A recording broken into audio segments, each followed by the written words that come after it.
1968년 12월 6일 일본의 신타근의 고쿠분지 지점장 앞으로 우편물이 하나 도착합니다. 편지의 정체는 다름 아닌 협박 편지였죠. 편지에는 다음날 오후 5시까지 여성은행원이 혼자 지정 장소로 300만엔을 가져오지 않으면 지점장의 자택을 폭파하겠다는 내용이 담겨져 있었습니다. 깜짝 놀란 지점장은 곧장 경찰에 신고를 했죠. 다음날 은행원으로 분장한 여성 경찰관이 협박범의 지시대로 지정 장소로 향했습니다. 주변에는 약 50명의 경찰관이 현금 그 일대를 잠복하고 있었죠. 하지만 어째서일까요? 편지와 달리 범인은 나타나지 않았습니다. 지점장의 집도 무사했고요. 모두 누가 장난쳤구나 정도로 생각했죠. 그런데 4일이 지난 12월 10일 오전 9시 15분 일본 신타근의 고쿠분지 지점에 현금 수송 차량이 후추시에 있는 도시바 공장으로 향하던 중이었습니다. 이 현금 수송 차량에는 도시바 공장 직원들에게 나누어질 보너스 2억 9,434만 1,500엔이 들어있었죠. 불과 4일 전에 협박 편지를 받았기 때문에 누군가의 장난이라고 쳐도 혹시나를 위해 보안이 더 엄격해진 상황이었습니다. 신탁은행은 현금 수송 요원을 4명으로 증원한 상태였죠. 처음에는 괜히 겁을 먹었다 싶을 만큼 모든 게 순조로웠습니다. 차량이 도쿄 후추 형무소를 지날 때까지 아무런 문제가 없었거든요. 그런데 이때 갑자기 경찰 오토바이 한 대가 나타났습니다. 현금 수송차가 형무소 뒤편에 일명 학원거리라 불리는 거리에 막 접어들었을 무렵이었죠. 경찰 오토바이는 맹렬한 속도로 현금 수송차를 따라잡았습니다. 그리고는 오토바이에 탄 경찰관이 왼손을 들어 수송차 앞을 막고 정차시켰죠. 현금 수송차의 운전자는 어리둥절했습니다. 처음에는 속도 위반 때문에 잡혔나 싶었으나 시속 30km 제한 속도를 지키며 주행 중이었거든요. 문제 일으킬 만한 짓은 한 적이 없는데 경찰이 주행 중인 차량을 멈추게 하다니 이상했습니다. 당황한 운전자가 창문을 내리고 어떻게 된 일인지 묻자 경찰관은 이렇게 답합니다. 경찰서로부터 긴급 연락을 받고 왔습니다. 지점장의 자택이 폭파되었고 이 차에도 폭탄이 설치되어 있을지 모릅니다. 조사를 해야 하니 잠깐 차에서 내려주시죠. 운전자는 어제 점검했지만 폭탄 같은 것은 없었다라고 답했습니다. 뒷좌석에 승차하고 있던 2명의 직원도 차 내를 확인했지만 폭탄은 발견되지 않았죠. 그러자 경찰관은 차 밑에 폭발물이 숨겨져 있을지 모른다, 얼른 차에서 내려주길 바란다고 말합니다. 결국 은행원들은 만일을 대비해 차 밖으로 나오게 되었죠. 얼마 전에 협박 편지도 있었고 경찰이 직접 왔으니 의심이 되더라도 어물쩍 내리게 된 것입니다. 이때 운전자는 시동은 껐지만 키는 꽂은 채로 차에서 내렸습니다. 경찰관은 차 앞쪽으로 향해 보닛을 열고 엔진 주위를 점검한 뒤 마지막으로 현금 수송차 밑을 수색하기 시작했죠. 지켜보는 은행원들은 긴장하고 있었습니다. 진짜로 차를 점검하는 것을 보니 진짜 경찰인 것 같고 나흘 전에 지점장의 자택을 폭파시키겠다는 협박 편지를 받았기 때문에 진짜로 폭탄이 설치되어 있을지도 모른다 생각이 들기 시작했거든요. 그중 경찰관은 아예 수송차의 차체 아래로 들어가 수색을 시작했습니다. 그때였죠. 갑자기 수송차 아래에서 흰 연기와 붉은 불꽃이 피어오르기 시작한 것이. 경찰관은 정말 폭탄이 있었어, 곧 폭발할 거야, 빨리 도망가라고 소리치며 4명의 은행원을 차에서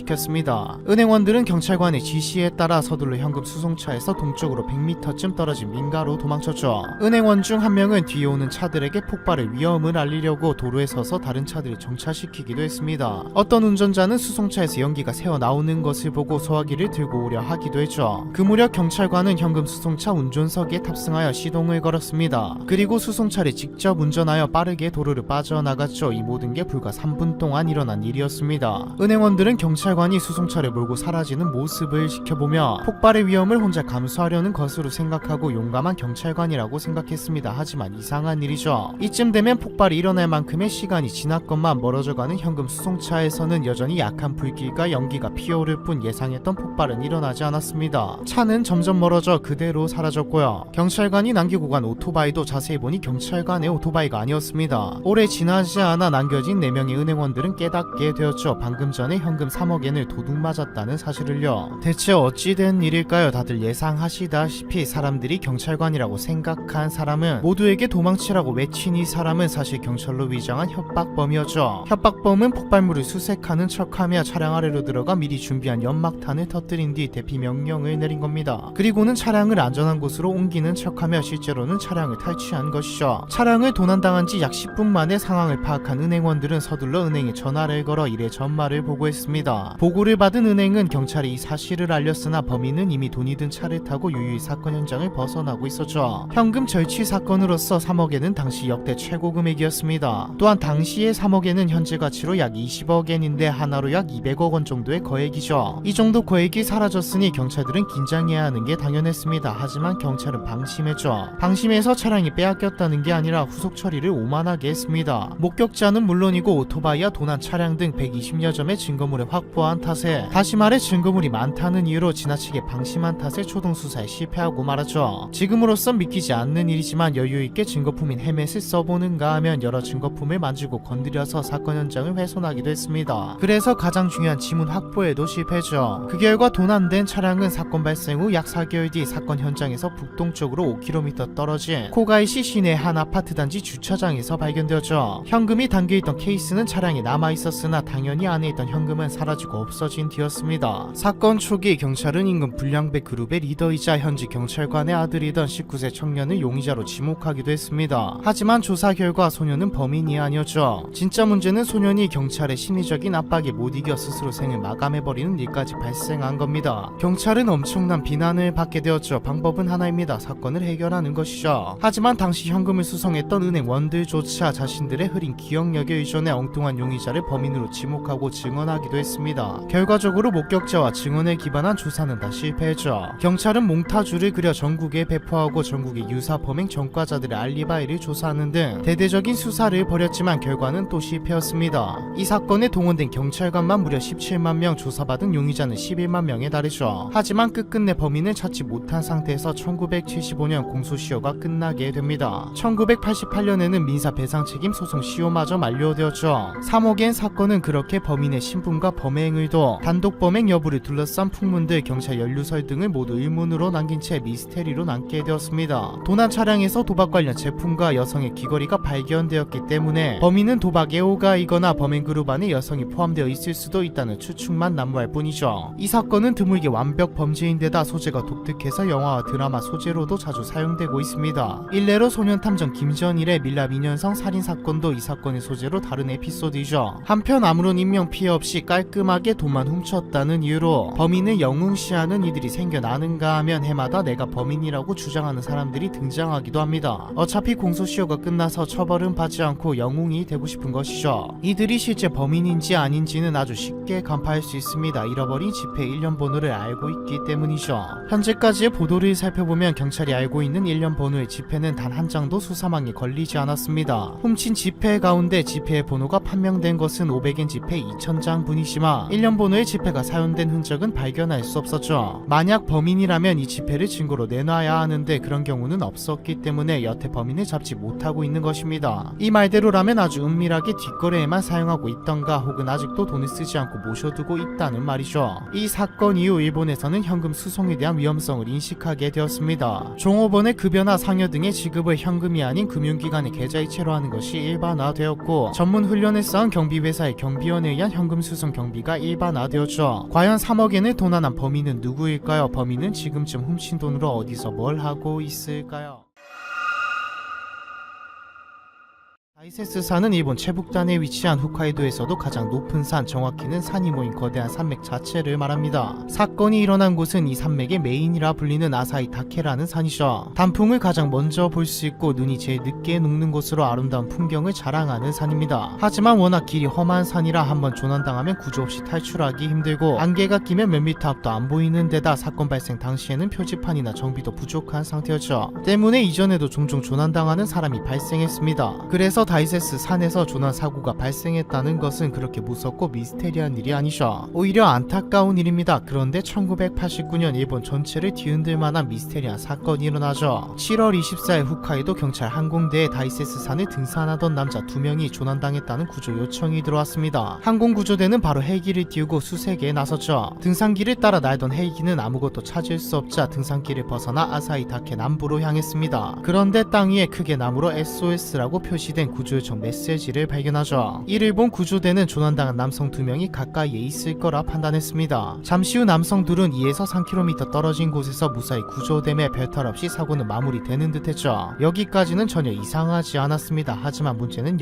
여기서부터였죠. 구조대는 SOS 구조 요청 표시를 해둔 덕에 일찍 찾을 수 있었다고 안도의 한숨을 쉬며 말을 건넸습니다. 하지만 돌아온 대답에 곧바로 얼어버릴 수밖에 없었죠. 그들은 엉뚱한 표정으로 그런 건 전혀 모른다고 말했습니다. 했습니다. 이는 또 다른 조난자가 있다는 뜻이었죠. 현재까지도 수많은 의문만이 남아있는 SOS 조난 사건의 시작이었습니다. 구조대는 바로 다음날 SOS 표시 근처를 수색하기 시작했습니다. 조난자 신고는 없었지만 아직 신고되지 않은 조난자가 존재하거나 오래전에 조난당했다가 시신으로 발견된 사람들이 만든 것이거나 어느 쪽이든 뭔가 찾아야 했죠. 혹시 모를 가능성을 배제할 수 없었고요. 그리고 수색대는 SOS 나무 근처에서 유골을 발견합니다. 나무를 중심으로 30m 범위 내에는 흩어진 골반 대퇴골의 파편이 널브러져 있었죠. 그리고 100m 정도 떨어진 곳에는 테이프식 녹음기, 면허증, 칫솔 세트 등이 들어있는 배낭이 발견됩니다. 수색대는 이 유실물과 뼈를 수거한 뒤 아사히카와 의과대학에 감정을 요청했죠. 경찰은 몇 년 전 산에 방문했다가 실종당했다는 신고가 접수되어 있는 남성이 유골이라 생각했습니다. 그런데 첫 감정 당시 유골은 여성의 뼈이며 혈액형은 O형이라는 결과가 나왔죠. 남성과 여성 2명의 신원 미상이 유골이라고 보도되기도 했습니다. 경찰은 수사에 큰 혼란을 겪게 되죠. 실종 신고 인원 목록에 여자는 없었거든요. 일본 언론에서는 추측들이 난무하기 시작했습니다. 계획살인부터 귀신 혹은 신의 장난까지 화제를 끌어모으기 시작했죠. 경찰은 재감정을 요구했고 결국 첫 번째 감정이 잘못된 감정이었다는 발표가 나옵니다. 이 뼈는 남성의 것이며 경찰이 예상하던 인물과도 일치했죠. 유골의 주인은 1984년 7월에 행방불명이 된 남성이었습니다. 아이치현에 거주했던 이 남성은 회사에서 휴무를 받고 등산을 즐기다가 조난당한 것이었죠. 유골의 신원도 밝혀졌고 조난 사고로 일단 마무리는 되었으나 이 사건에는 풀리지 않는 의문이 너무나도 많았습니다. 우선 SOS 근처에서 발견된 테이프식 녹음기에 녹음된 구조 요청부터도 이상했죠. 테이프는 총 4개였고 모두 애니메이션 노래가 들어있었습니다. 이 남성은 애니메이션을 매우 좋아하는 애니 덕후였죠. 녹음된 노래 중 1982년에서 1983년 사이 매일 방영되던 애니메이션 초시공 요새 마크로스의 주제가 덕분에 조난 시기를 예상할 수 있었습니다. 애니메이션 노래가 의문이었던 것은 아니고 테이프 중 하나에는 2분 남짓의 남성의 목소리가 녹음돼 있었는데 이게 미스테리했습니다. 해석하자면 벼랑 위에서 움직일 수 없다. SOS 살려줘 살려줘. 벼랑 위에서 움직일 수 없다. 장소는 처음 헬기를 본 장소. 대나무가 깊어서 위로 올라갈 수가 없다. 여기서 끌어올려줘 라고 힘껏 구조를 외치고 있었죠. 벼랑 위에서 움직일 수 없는 상태와 현재 위치를 전하고 있습니다. 여기서 사람들은 남성이 왜 굳이 녹음을 했는지를 두고 이상하게 생각했죠. 점점 지쳐서 녹음한 목소리를 크게 틀어놓기로 한 건지 헬기가 언급된 것을 보아 우연히 헬기를 본 남성이 자신의 존재를 알리기 위해 격하게 움직이면서 그 충격으로 녹음기가 켜진 거라 보는 의견도 있습니다. 여러분도 많이 깊은 산속에 조난을 당했다가 우연히 뭔가를 본다면 있는 힘껏 소리를 지르며 양팔을 최대한 높이 들어 크게 흔들 겁니다. 이 남성도 그랬었고 그러다 우연히 녹음된 것이라는 의견이죠. 그런데 여러분, 분명 남성은 혼자 조난을 당했다고 했습니다. 뭔가 이상하지 않나요? 뭔가 부자연스러워 보입니다. 처음 헬기를 본 장소, 이 말은 헬기에게 하는 말이 아닌 것처럼 들리지 않나요? 다시 들어보면 이건 헬기에게 혹은 모르는 누군가에게 외치는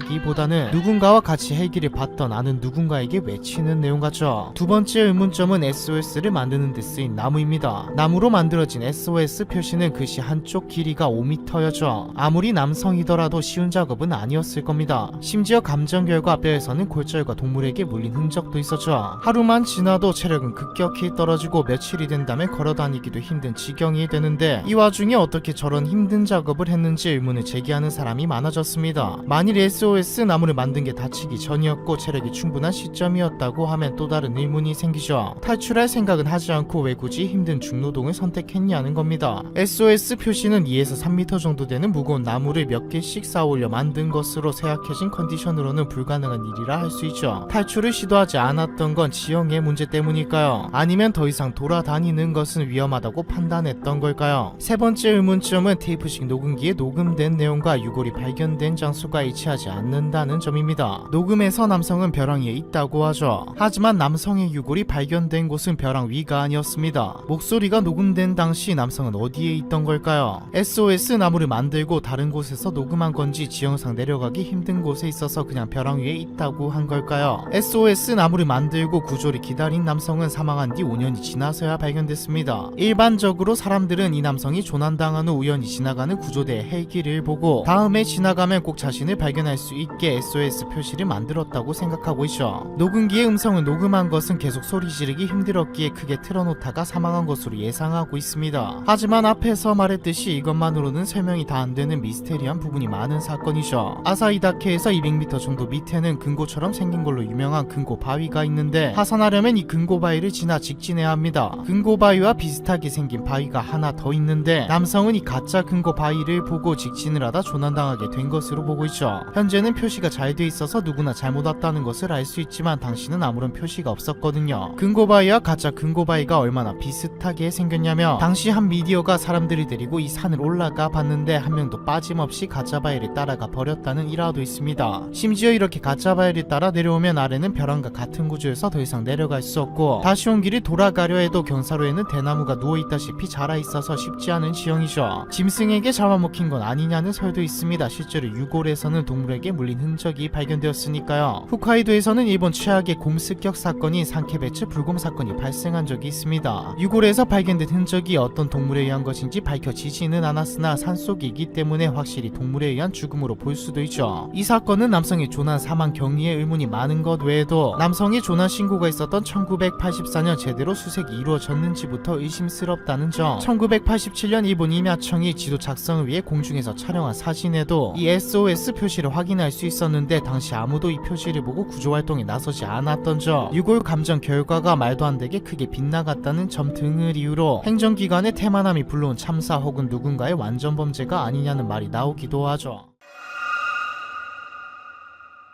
나카무라 미나코 실종 사건은 한국에서도 꽤 이슈가 되었던 사건이죠. 미나코가 한국에 입국했었다는 정황이 드러났기 때문입니다. 실제로 현재도 미나코를 찾는 전단지가 일본 대사관에 가보면 게시되어 있죠. 실종 당시 평범한 학생이었던, 정확히는 막 고등학교를 졸업한 학생이었던 미나코는 어쩌다 실종되었고 아직도 미해결 사건으로 남은 걸까요? 사건은 1998년 4월 6일 일본 니가타현에서 발생했습니다. 당시 이제 막 고등학교를 졸업한 18살의 나카무라 미나코는 입시학원 등록금 50만엔을 수납하기 위해 집을 나섰죠. 지원했던 대학에 떨어져서 다시 입시에 도전할 계획이었거든요. 우리로 치자면 재수학원에 등록하기 위해 집을 나선 것이죠. 재수를 해야 한다는 생각 때문인지 돈 잃어버리지 말고 잘 다녀오라는 어머니의 말에 뚱하게 응이라 대답하며 미나코는 집을 나섰습니다. 그런데 이 모습을 마지막으로 미나코는 두 번 다시 돌아오지 않았죠. 당시 미나코는 초등학교 교사였던 어머니와 둘이서 살고 있었는데 저녁 7시쯤 퇴근하고 집에 온 어머니는 이때까지만 해도 미나코가 근처 도서관이나 비디오 대여점에 갔겠거니 하며 대수롭지 않게 생각했습니다. 그런데 1시간이 지나도 아무 소식이 없자 딸이 갈만한 곳은 다 가보기 시작했죠. 발로 뛰며 미나코가 갈만한 곳, 또래 여자애들이 갈만한 곳을 모두 뒤져보았지만 미나코를 찾지 못했습니다. 집에 돌아온 어머니는 딸에게 무슨 일이 일어난 것은 아닐까 걱정되기 시작했죠. 단순 가출이라 보기에는 이상했습니다. 가져간 옷도 없었고 좋아하던 신발도 그대로였고 아토피 때문에 늘 끼고 살던 연고도 집에 있었기 때문이죠. 어머니는 재수 때문에 심란한 마음으로 인한 딸의 소심한 일탈이길 바라면서 다음날 아침까지 미나코의 귀가를 기다리기로 합니다. 하지만 다음날 이른 아침 어떤 소식도 들려오지 않았죠. 미나코의 어머니는 곧장 경찰서에 달려갔습니다. 하지만 경찰은 지갑만 들고 나갔다면 2-3일 안에 돌아올 것이라며 가볍게 넘겨버렸죠. 그런데 경찰이 너무 무책임하다고 보기에도 조금 그렇습니다. 미나코는 입시학원 등록금도 집에 두고 갔고 미나코가 집에 두고 간 입시학원 등록금 50만엔이 든 봉투에는 3만엔이 빠진 47만엔, 즉 3만엔만 가져갔거든요. 심지어 돈 봉투 옆에는 3만엔 빌렸습니다. 제 통장에서 가져가 주세요라는 메모가 남겨져 있었습니다. 누가 봐도 가출이죠. 미나코가 베개에 늘 모으던 페트병도 비워져 있었고요. 대학에 떨어져 공부도 하기 싫은 18살 미성년자가 3만엔 하나로 30만원을 가지고 잠시 가출을 했을 것이라 생각해도 이상하지 않았던 겁니다. 어머니도 그래 너무 유난을 떠는 걸 수도 있다라고 생각하면서 더 기다려 보기로 하죠. 하지만 아무리 시간이 흘러도 미나코는 돌아오지 않았을 뿐더러 자꾸 이상한 정황만 늘어나기 시작했습니다. 수사도 시작되었죠. 어머니는 청소를 하다가 미나코의 방 쓰레기통 안에서 잘게 찢긴 영수증을 발견했는데 조각을 하나하나 이어붙이자 니가타 현청에 있는 증명사진 가게 영수증이라는 것을 알게 되죠. 그리고 수사 과정에서 미나코는 실종 12일 전인 3월 25일에 여권을 신청했고 실종 3일 전인 4월 3일에 발급된 사실이 드러났습니다. 심지어 집 근처에서도 발급이 가능한데 굳이 왕복 2시간 이상 걸리는 현청까지 가서 말이죠. 이는 현청에서 직접 신청하면 여권 발급이 일주일 정도 빠르기 때문에 미나코가 여권 취득을 서둘렀던 것으로 생각되는 정황이었습니다. 게다가 미성년자는 보호자의 동의 없이 여권을 발급받을 수 없기 때문에 도서관 카드 발급에 필요하다는 핑계로 어머니의 신분증을 미리 받아두어 보호자 동의 서명란에는 직접 사인을 했죠. 어머니는 서류에 적힌 글씨가 미나코의 필체임을 확인하면서 말 한마디 없이 자기 의지로 여권을 발급했다는 충격적인 사실을 마주해야만 했습니다. 평소 미나코는 해외여행을 꿈꾸거나 싶다거나 어디에 가고 싶다는 말을 한 적이 없었고, 그해 설날에는 친척과 만난 자리에서 진로에 대한 질문에 엄마가 혼자가 되니까 멀리 가고 싶지 않다고 했던 딸이었으니까요. 어머니가 보기에 미나코는 입시 실패로 충격을 느낀다거나 오해하는 구석도 없었고, 무엇보다 내성적이어서 혼자 여행을 계획하고 시도하는 성격도 아니었습니다. 사건은 실종이라고 하기에도 가출이라고 하기에도 애매해지게 되었죠. 그래도 여권을 발급했다는 사실이 드러났기 때문에 미나코 이름으로 발급된 티켓이 있는지 확인하면 사건이 풀릴 거라고 생각했습니다. 어찌되었든 스스로 집을 나선 정황이 나왔기에 납치와 같은 최악의 상황은 아니었죠. 확인 결과 실종 다음 날인 4월 7일 한국 김포공항으로 갔다가 일주일 후 일본으로 귀국하는 항공권이 미나코 이름으로 예약된 사실이 밝혀졌습니다. 티켓은 여권이 발급된 4월 3일 당일에 바로 예약되었습니다. 그런데 너무나도 이상한 점이 나오면서 사건은 미궁으로 빠지게 되죠. 원래는 편도로 예약하려 했지만 비자 문제로 어쩔 수 없이 왕복편을 선택했다는 것과 예약 전화를 건 여자의 목소리도 실제로 탑승권을 발급받으러 나타난 여자도 미나코라고 생각하기 힘든 인물이었다는 것이죠. 미나코는 다소 칙칙한 옷을 골라 입고 실종 당시에도 남색 후드티를 입고 있었는데, 공항에 나타난 여자는 화려한 블라우스를 입고 있었죠. 심지어 미나코는 한국은 물론 한 번도 해외로 나가본 적이 없는데 한국에는 가본 적이 있으니 호텔 안에는 필요 없다고 했으며 내일이라도 갈 수 있게 되도록 빠른 편으로 부탁한다. 바쁘니까 탑승권은 공항에서 출발 당일에 받겠다는 등 출국을 서두르면서 상당히 능숙하게 항공권을 예약했다는 겁니다. 그리고 당일 탑승권을 받자 누군가를 찾듯 두리번거리면서 탑승 게이트로 걸어갔다고 하죠. 이 정황만으로는 여자가 또는 다른 누군가가 미나코의 신분으로 한국에 가려고 했다고도 볼 수 있었지만, 미나코 본인이 한국에 입국했다고 추정되는 유력한 증거가 나옵니다. 당시 김포공항에 제출된 미나코의 입국 신고서였죠. 2004년 미나코의 어머니는 입국 신고서에 적힌 글씨를 보고 미나코 글씨가 확실하다고 했습니다. 사람들은 탑승권을 받은 사람과 미나코는 함께 있었다고 유추를 했죠. 입국 신고서에는 또 다른 정황이 포착되었습니다. 체류지를 묻는 항목에는 물결 같은 글씨가 적혀 있었는데 당시는 그 의미를 파악하지 못했다가 한국의 출입국 관리 관계자에게 조회를 부탁했더니 아마도 이 물결은 TS라고 적은 것 같다. 외국인이 체류지를 기재하지 않은 경우에 입국 심사에서 꼭 물어보게 되어 있는데 상대가 한국을 경유해 다른 나라로 갈 예정이라고 대답했을 때 표시하는 것이라는 답변을 얻었죠. 그렇다면 미나코의 목적지는 한국이 아니라는 말이죠. 시간이 좀 지나 블라우스 여자의 정체도 밝혀졌습니다.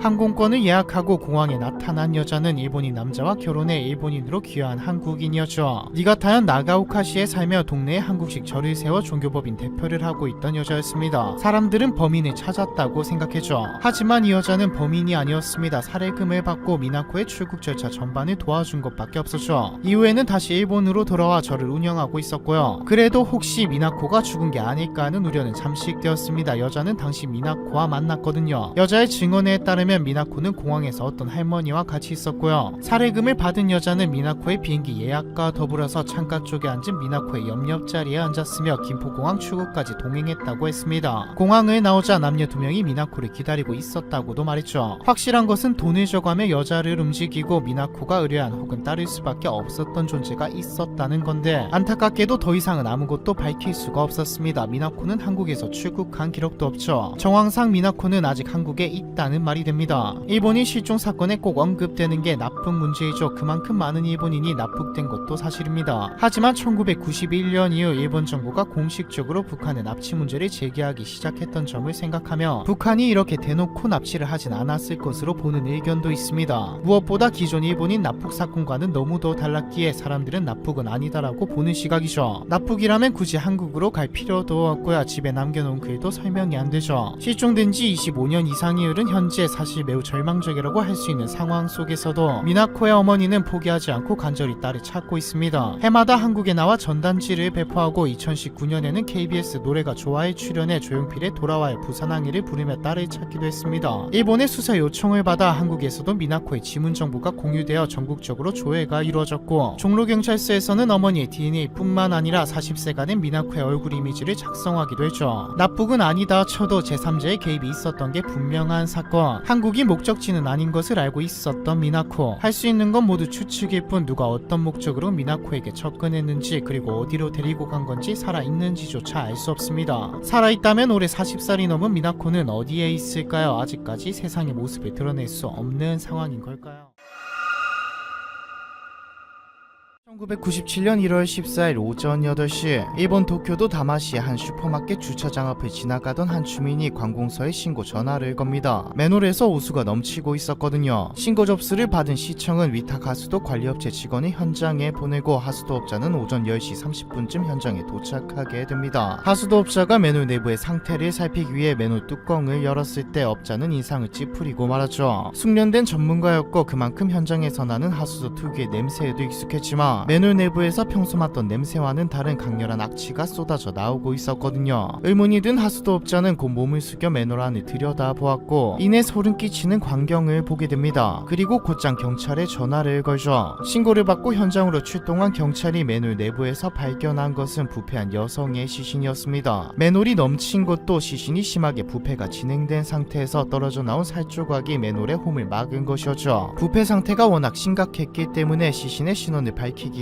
어려워 처음엔 수사에 난항을 겪었습니다. 그래도 워낙 충격적인 사건이었기에 금방 언론에 대서특필되었고 많은 인력이 투입되죠. 그리고 감식 과정에서 발견한 시신의 치과 치료원을 대조한 결과 맨홀에서 나온 여자의 정체는 야기아시 토키코라는 이름의 실종 여성으로 판명됩니다. 야기아시 토키코는 시신이 유기된 맨홀에서 200m 정도 떨어진 집에서 홀로 사는 39세 보육교사였는데 1996년 2월 27일을 마지막으로 행방이 묘연해져 가족으로부터 실종 신고가 된 상태였죠. 피해자의 신원도 밝혀졌겠다 본격적인 수사가 진행됩니다. 1996년 2월 27일 17시 30분쯤 근무하고 있던 기타구의 보육원에서 퇴근한 야기아 씨는 직장 동료와 함께 걷다가 인근의 지하철역에서 헤어져 홀로 자택 방향으로 향했습니다. 18시 50분에는 집 근처 마트에서 쇼핑을 하고 집으로 돌아가고 있었죠. 마지막으로 야기아 씨를 목격한 사람은 21시경에 야기아 씨의 자택을 방문한 신문 수금원이었습니다. 신문 수금원은 야기아 씨가 방에 있었던 것을 두 눈으로 보았다고 진술했죠. 야기아 씨가 퇴근 후 마트를 들렀다가 집에 무사히 도착했으니 여기까지만 살펴본다면 누군가 집에 침입하여 야기아 씨를 살해했나 싶을 수 있지만 집에 누군가가 침입하여 물건을 훔치거나 난투가 벌어진 흔적은 발견되지 않았습니다. 무엇보다 야기아 씨가 퇴근할 때 입고 있었던 옷은 야기아 씨의 시신이 입고 있었던 옷과 달랐죠. 경찰은 신문 수금원의 자택 방문 이후에 야기아 씨가 누군가를 만나기 위해 옷을 갈아입고 집을 나섰을 가능성이 높다고 판단했습니다. 야기아 씨의 시신이 원피스를 입고 있었기 때문에 당시 야기아 씨가 교제 중이었던 남성과 만났을 가능성도 높았죠. 평소 상냥하고 성실한 것으로 잘 알려져 있던 이 보육교사에게 그날 밤 대체 무슨 일이 있었던 걸까요? 약 10개월 후 시신이 발견되었을 때 경찰은 용의자로 3명을 지목했습니다. 첫 번째 용의자는 시청에서 일하는 40대 남성, 두 번째 용의자는 40대 자영업자 남성, 세 번째 용의자는 동료 보육교사의 남편이었죠. 이들에게는 모두 한 가지 공통점이 있었습니다. 바로 야기아 씨와 교제 중이었다는 점이었죠. 즉 야기아 씨는 여러 남자를 동시에 만나고 있었다는 말입니다. 평소 야기아 씨와 친했던 동료 직원들은 분명히 만나던 남자들 중 한 명에 의해 살해당했다고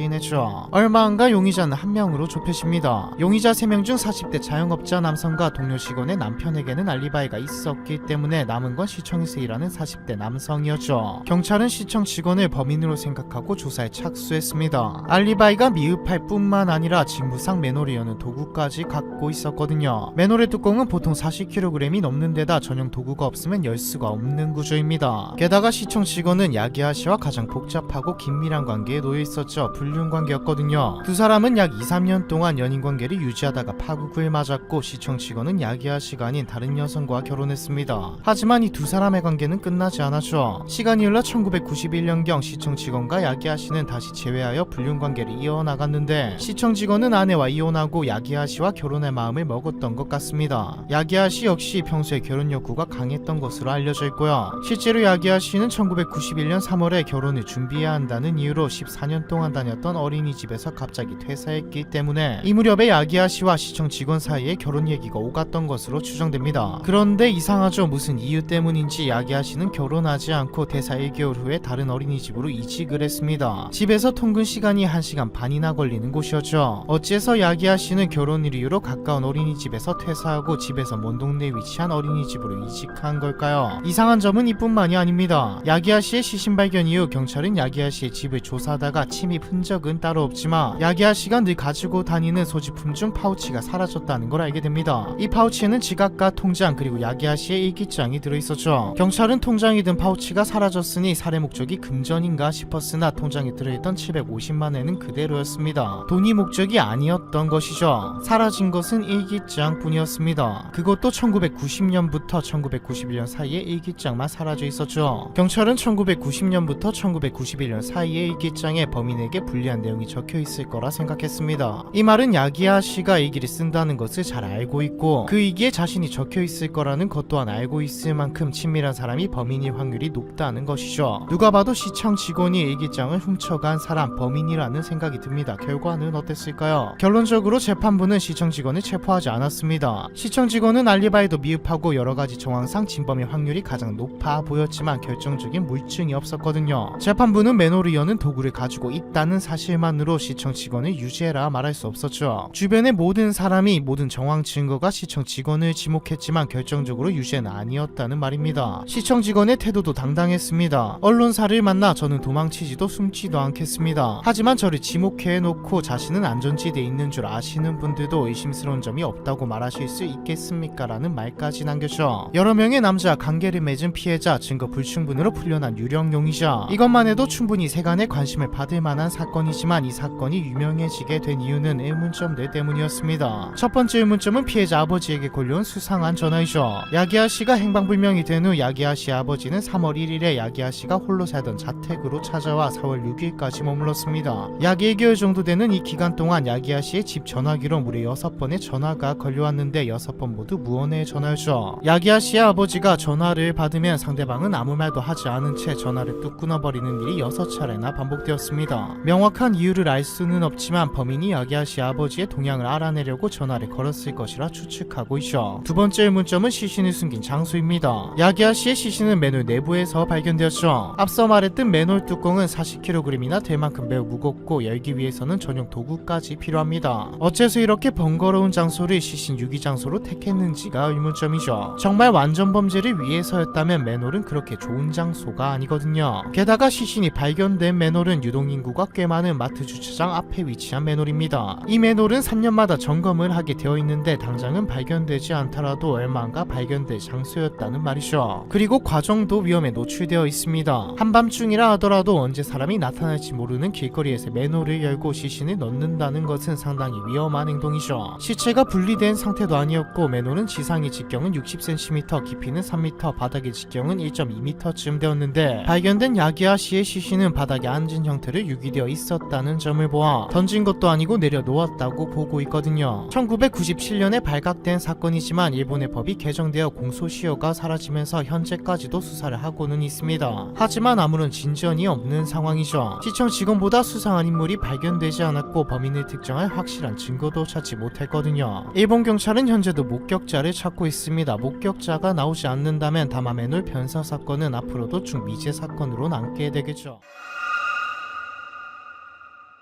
사건은 2016년 7월 26일 일본 가나가와현 사가미하라의 장애인 시설 스쿠이 야마유리엔에서 일어났습니다. 당시 정원 160명의 시설에는 19에서 75세의 장애인 중 149명이 입소해 있었으며 대부분이 지적 장애를 가진 사람들이었죠. 사람들이 깊은 잠에 든 새벽 2시 검은 가방을 든 한 남자가 뒷문을 통해 시설 부지로 침입했습니다. 남자는 1층 창문을 망치로 깨부수고는 칼로 당직 직원들을 협박한 후 한 명 한 명 케이블 타이로 결박하기 시작했죠. 이때까지만 해도 직원들은 돈 때문이라고 생각했습니다. 일반 병원도 아니고 시설의 지적 장애인들이 누군가의 원한을 살 리가 없다고 생각했으니까요. 그런데 범인은 돈이 어디 있냐고 묻지 않았습니다. 범인은 직원에게 각 구역을 이동할 수 있는 열쇠를 빼앗아 직원을 데리고 나왔죠. 그리고는 시설을 돌아다니며 장애인들을 가리키고 얘는 말할 수 있냐고 물어봤습니다. 남자는 의사소통이 거의 불가능한 중증 장애인을 골라 죽이려고 한 것이었죠. 의도를 알아차린 직원은 모두 말할 수 있다고 간절하게 외쳤지만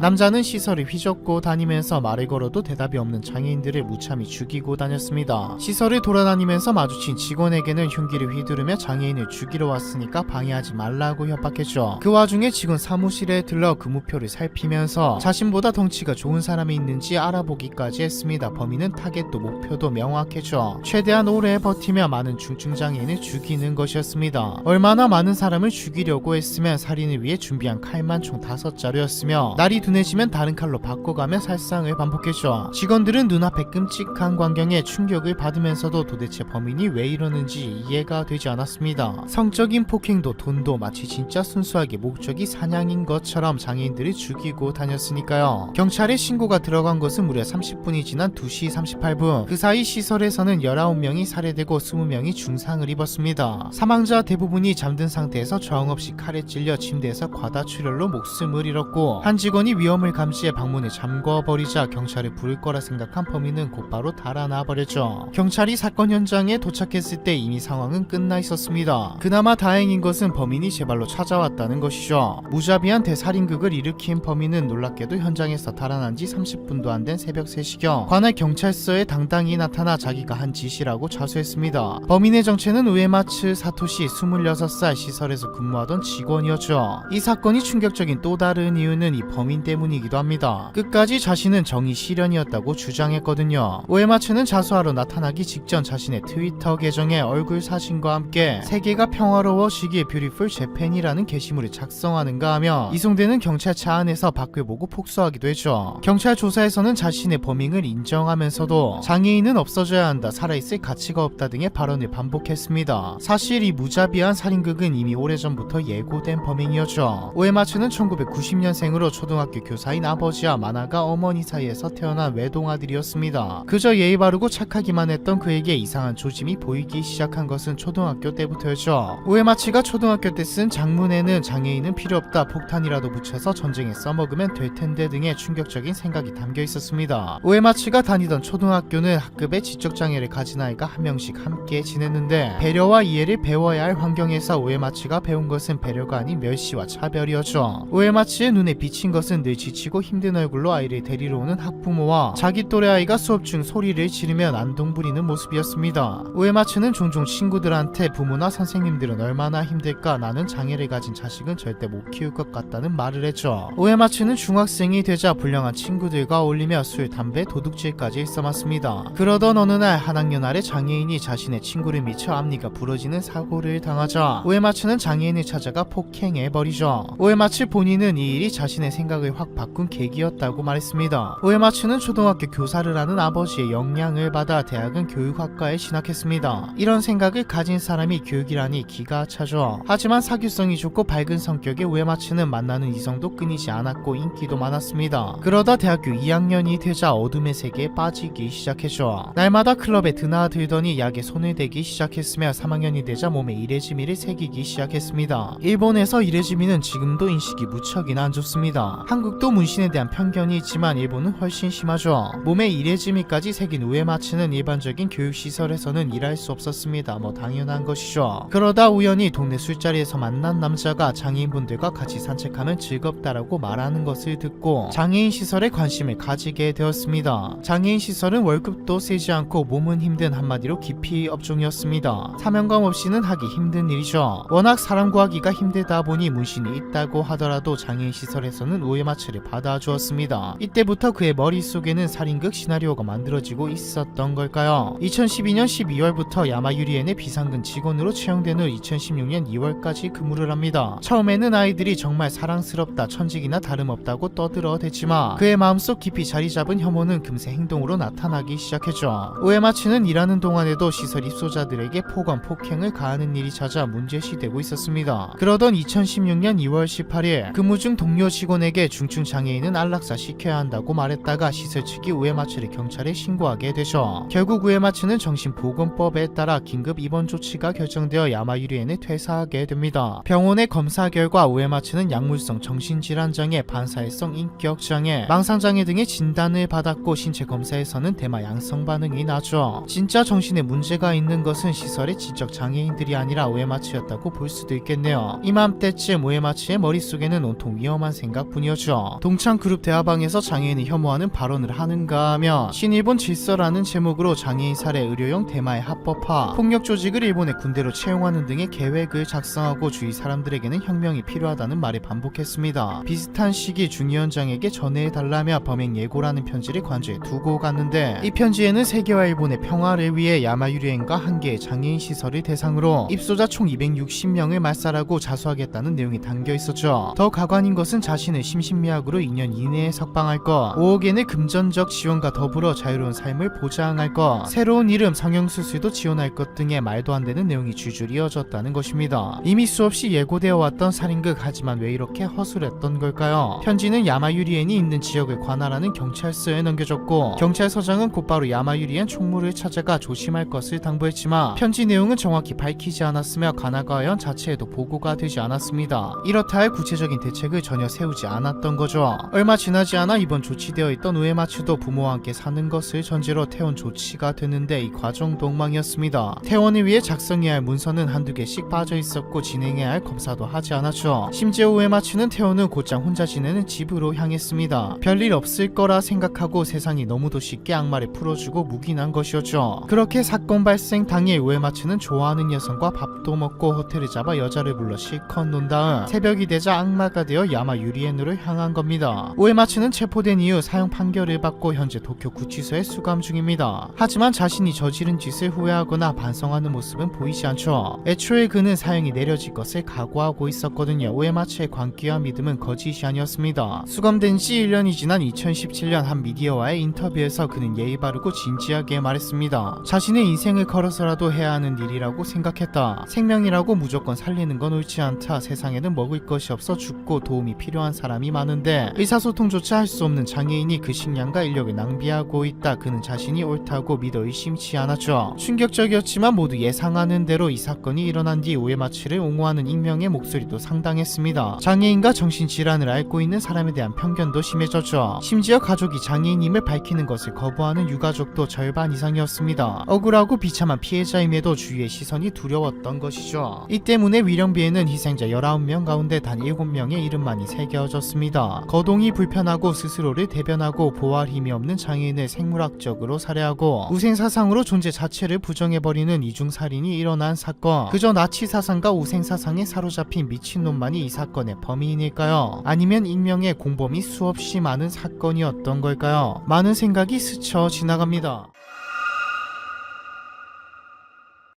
새해를 앞둔 2000년 12월 31일 일본 세타가야구 가마소시가야에 살던 하루코는 옆집에 사는 41세 딸 야스코에게 전화를 걸었습니다. 그런데 뭔가 이상했습니다. 보통 이 시간에 전화를 걸면 딸이나 8살짜리 손녀가 전화를 받곤 했는데 이상하게 몇 번을 걸어도 받지 않았던 것이죠. 쎄한 기분을 느낀 하루코는 옷을 챙겨 입고 딸 야스코의 집으로 향합니다. 그리고 익숙하게 현관문을 연 순간 훅 끼쳐오는 피비린내에 하루코는 자신도 모르게 코를 막았죠. 급하게 뛰기 시작하는 심장을 진정시키며 집으로 들어가자마자 피를 흘린 채 1층 계단에 쓰러져 있는 사위 미키오를 발견합니다. 파랗게 질린 하루코는 곧장 위층으로 뛰어 올라갔고 얼마 안가 딸 야스코와 손녀 니나, 손자 레이가 죽은 모습을 차례로 발견하게 되죠. 과연 이 가족에게는 무슨 일이 있었던 걸까요? 참고로 아직까지도 범인이 잡히지 않은 미제 사건이기에 사건 당일 이야기는 사건 현장과 정황 그리고 증거품들을 보고 경찰이 추론한 결과입니다. 피해자 야스코와 미키오는 부부였습니다. 둘 사이에는 딸 니나와 아들 레이가 있었죠. 집안 사정도 넉넉한 행복한 가정이었습니다. 사건이 일어난 12월 30일에도 이들은 평범하게 하루를 보내고 있었죠. 범인은 12월 30일 밤 11시에서 12시 사이 2층 욕실 창문을 통해 집에 침입했습니다. 제일 먼저 범인과 마주친 것은 아들 레이였죠. 범인은 레이의 목을 졸라 살해했습니다. 이때 소리를 듣고 1층에 있던 아버지가 2층으로 뛰어 올라왔죠. 범인과 아버지는 계단에서 격투를 벌이게 되었습니다. 하지만 칼을 들고 있던 범인을 제압하기란 쉽지 않았죠. 미키오는 범인의 칼에 맞고 쓰러지게 됩니다. 이 과정에서 범인은 자신의 칼이 찔려 부상을 입었고 칼도 망가졌죠. 망가진 칼을 가지고 범인은 사다리를 이용해 3층으로 올라갑니다. 소란을 듣고 자다 깬 부인과 딸을 찌르려고 했으나 칼이 망가져서 한 번에 살해하지는 못하죠. 보통 이쯤에서 도망가야 하는데 범인은 칼을 찾으러 주방으로 향합니다. 범인이 주방에서 칼을 찾는 동안 부인과 딸은 도망을 치고 있었죠. 하지만 도망치기 전에 범인과 마주치고 맙니다. 범인은 부인과 딸을 놓치지 않고 잔혹하게 살해하죠. 이렇게 일가족은 단 1시간 만에 모두 죽고 맙니다. 그런데 경악스러운 점은 살인 후 범인의 행적이었습니다. 정확히 언제까지인지는 단정짓기 힘들지만 범인은 일가족 4명을 살해한 뒤 꽤 긴 시간 동안 범행 현장, 그러니까 피해자의 집에 머물렀거든요. 일반적인 범죄자라면, 아니 최소한 영화라도 몇 편 본 사람이면 자신의 물건은 물론이고 흔적을 모두 깨끗이 지우고 가는 게 보통이죠. 그런데 세타가야 일가족 사건의 범인은 마치 전시하듯 자신의 물건들을 남기고 갔습니다. 냉장고에서 아이스크림과 보리차, 과일을 꺼내 먹었고 인터넷 서핑을 했죠. 집에 있던 구급 약품과 위생용품으로는 부상을 치료하고 화장실에서는 대변을 보고 물이 내리지 않은 채 놔두었습니다. 잊힌 것이 소파에 누워서 잠까지 잤죠. 경찰이 도착했을 때 현장에는 먹다 남은 아이스크림 용기가 그대로 있었고 인터넷 기록도 그대로 남아 있었습니다. 지문도 여러 곳에 남겨져 있었죠. 서랍을 뒤져서 돈을 꺼내간 흔적도 있었는데 이상한 점은 모든 돈을 가져가지는 않았다는 점이죠. 범인의 목적이 돈이 아니었다는 말입니다. 집안 곳곳에 범인이 입은 것으로 추정되는 티셔츠와 외투, 털장갑, 목도리, 신발, 손수건, 회칼까지 현장에 두고 떠났죠. 마치 잡아봐라는 말을 하는 것처럼 말입니다. 거기다 미키오와 싸우는 과정에서 흘린 범인의 피도 남아있었죠. 누가 봐도 범인은 무척 허술해 보입니다. 경찰도 금방 범인을 잡을 수 있으리라 생각했죠. 실제로 증거품의 지문의 피까지 범인의 윤곽은 금세 잡혔습니다. 범죄자 지문 데이터와 일치하는 지문이 없는 것으로 보아 범인은 범죄 이력이 없는 사람이고 신장은 170cm 전후 나이는 15에서 35세 정도의 오른손잡이 혈액형은 A형 다른 미제 사건과 달리 꽤 많은 정보이죠. 하지만 어째서일까요? 수사 당국은 몇 달이 지나도 범인의 지문과 일치하는 용의자를 찾을 수 없었습니다. 증거는 많지만 범행 동기조차 알 수 없는 미제 사건이 된 것이죠. 경찰은 원한에 의한 살인을 의심하며 가족의 주변을 샅샅이 조사했지만 살인으로 이어질 만한 관계는 없었습니다. 한 가지 의심되는 점은 원칙주의자이던 피해자 가족이 집 인근 공원에 자주 찾아오던 폭주적 스케이트 보더들과 다퉜다는 내용인데 모두 조사해봤지만 의심갈 만한 인물은 없었죠. 수사가 진행될수록 사건은 점점 더 미궁에